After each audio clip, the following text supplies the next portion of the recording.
Hello, everybody. Welcome back for Guided Notes, Chapter 5, Telephone Sales. Wow.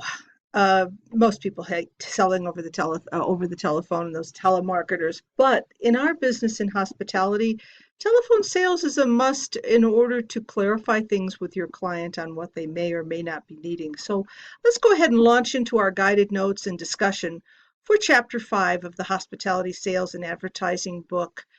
And here we go. So many telephone calls are what? Blank, potential sales calls. So it's important that the property employees have good communication skills. What does that mean to me? Good communication skills?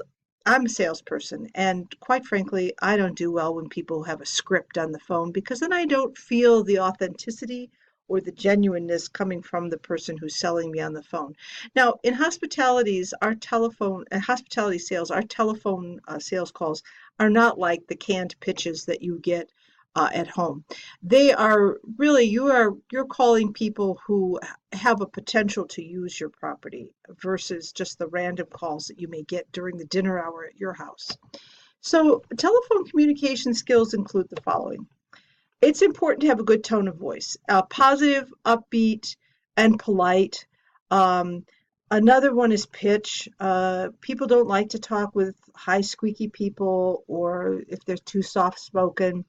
They like to hear the inflection. As a matter of fact, when I get people who call me on the phone and want to do telephone sales with me, and they're reading from a script and it's all monotone and it's all flat and it doesn't have any authenticity in its presentation to me, they lose me. Understandability. One of the things I want to be able to understand when somebody is selling me on the phone, because remember, it's a two-dimensional form of communication. And so if you have people who are don't have good diction or have heavy accents, and I don't mean that to be insulting. I'm just saying people are funny when they're buying on the telephone. There has to be clear tone, pitch, inflection. And of course, then we want some enthusiasm for the product. Even as I sit here and give you this guided note lecture, I'm talking to you as if you're right across from me, I hope. And that is because I want you to hear the enthusiasm I have for the business of selling and negotiating. What's the three techniques that can enhance your listening skills? Oh my goodness. This is an area that I try to focus on a lot because I'm a little extroverted, and subsequently, listening skills will sometimes take a back seat. Limit my talking. Oh, what a concept. Here I am videotaping. It feels almost guilty to just stay here and talk. Get involved with your customer. Ask the questions. And then, of course, asking questions. And when I mean asking questions, when I would be sitting next to a client, let's say at lunch, I would never say things like, "How is business?" Because it's a one-word answer. It's good. I might say, "Bring me up to date about what's going on in your business. Bring me up to date with your family." Something that's more open-ended. What's an appointment call? Oh boy. Mostly for me, this one is actually, I forgot to mention, it's found on page 193. In an appointment call, it means I have a scheduled block of time that you and I are going to meet. Those are the best kind of sales calls to have because then you are open to receiving me as your salesperson and you're allocating time to hear what I'm going to share with you. So, an appointment call um, has steps to it, but most importantly, appointment calls say this customer is a really good prospect and they are interested in um, the product. I've got to tell you the story that happened to me and my husband. It's not about hospitality business, but sometime back, probably 15 years ago, my husband and I were thinking about putting a patio roof on our home. And my husband contacted a company and they made an appointment call to come to the home and to meet with him. And great, he knew that my husband was an interested client, that we wanted to have the patio roofing and an enclosure put on. And when he walked into the door, so he's standing in our main entrance of the house, and I was upstairs. I didn't plan on participating in this appointment call because I was working on a paper that had to be published. And I told my husband, hey, you're in charge of this. I need to be working on my paper, and every hour counts for me. He said, oh, no problem. I'll handle this, because he knew what he wanted. Well, the man walked in and he said, where is your wife? And my husband said, well, she won't be joining us. And he said, well, if she's not here, I can't continue with this sales call. And he said, well, my wife won't be joining us. She's not available. Well, I can't meet with you, he said. The wife needs to be present. And I got to tell you, I was upstairs in my office listening to this, and I'm come down and I said, I will not be participating. You have my husband has complete authority to make decisions. He goes, well, we won't have this call. And I said, well, then this appointment is over. I was never so offended by this particular appointment call. I had to share that with you because it really bugged me. You want to reach the decision maker. And why do we say that?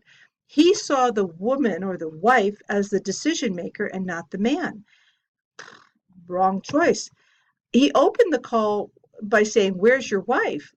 Rather than sitting down with my husband and going through this information. Not good. The presentation never even happened. He refused to make a presentation to my husband if I wouldn't sit in on it. And so there was a lot of objectives. And what I said to the salesperson when I came down the steps from my office, I said, I have an objective with working with you. If you cannot trust that my husband is not capable of making this decision, we don't wish to do business with you. Whoa, that was tough. And then, of course, the appointment in our case had already been set, but we had decided we were not going to work with this particular salesperson. And that was tough for me because I was a salesperson and I know how tough it is to get the appointment. This guy had the appointment and blew it. All right, incoming calls that can lead to that can lead to not sales fall, but sales call into 3 categories. Ready?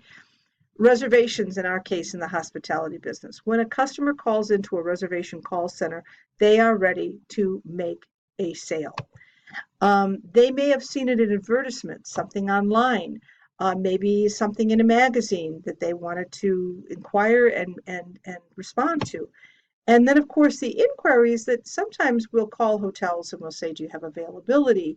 Or we may call a restaurant, do you have availability for reservations on this date? Telephone sales operations, page 206. Now, a lot of salespeople don't like the telephone calls, but once you're a trained salesperson, let me just say for the record, telephone sales are very efficient. We sometimes have telephone sales blitzes where we'll call our database of customers. And we're trying to gather information to maybe close it on a particular time of the season that we want to fill that business.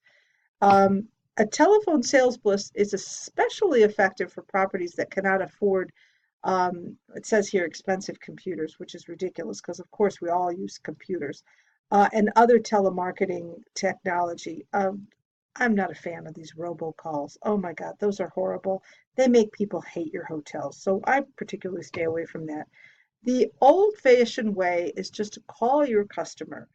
Make sure you've done your research with that customer before you get them on the phone because they're going to just try and get you off the phone.